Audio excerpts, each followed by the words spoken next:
Why you here in Albany? Fight for higher wages.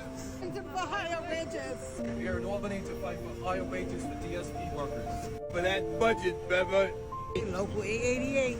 Better wages for all the DSPs that work so hard every day. In Albany, trying to get this money, trying to fight for my rights and my family and my people. Yes. I got y'all.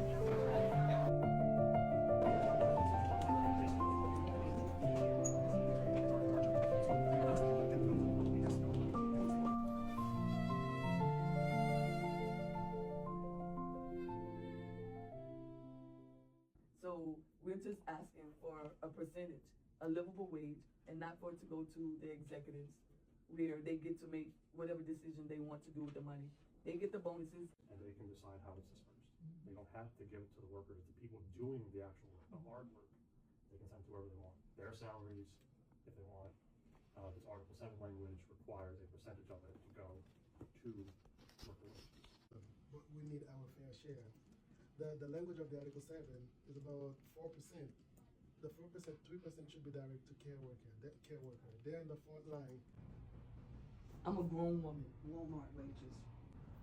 But the money is a joke. Have you ever heard of the Willowbrook story? But this was an institution, Willowbrook, right? Yeah, This was an Willowbrook. institution that had this population of people in one space, and they lacked staff, and the people were treated terribly. You know, now we can shame staff, but we can also shame the state for not doing their due diligence to make sure that this place had adequate staff so that individuals could be taken care of the way that they needed to. And because this was a situation that was agency for 20 Geraldo put it out there? Yeah. We've all, and as a matter of fact, I just met this young lady today. She has buried, or she was at a funeral recently with one of her consumers that died. We become their family. I love my job. One of my guys that I asked one day, she told me, I said, why do I come here? She said, because you care. And that young lady just passed at the beginning of the new year. So that is very, very hard on us. I've had 3 individuals to pass, 3, over the course of 8 years. It's draining, it's taxing on us, but we care. This is why we continue to come back. We deserve better. With 8 individuals. And an on-call staff meaning that they're not med certified. So that means everything is on my shoulder. So I have to be able to distinguish what he's going to, break down what he's going through. But this is like all the things that the psychologist or the behaviorist will put into effect. But now I'm the one actually who has to always implement it. Am I being compensated well enough to go through those? Yeah, challenge the we don't go home with our first rip off. We go home with bruises. You take the individual out in the community. They beat you up in the community. People call 911 you. Next thing you're in suspension, you're in justice center case. And I don't think that is fair for us to be working this little bit of money to all that abuse.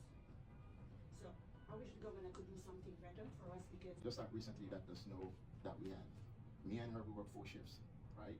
So I've worked 8 to 4, 4 to 12. Now when it hits to 12 midnight, now I'm going to a 3rd shift. They asked me to stay because there's no way I could go. So to sleep over, but we're not getting paid for it. I have a husband. Thank God he's retired. But I still have to get up to go to work every day. We are just fighting for what we believe we deserve. And I know everyone deserves a livable wage. Which you know, we would love more.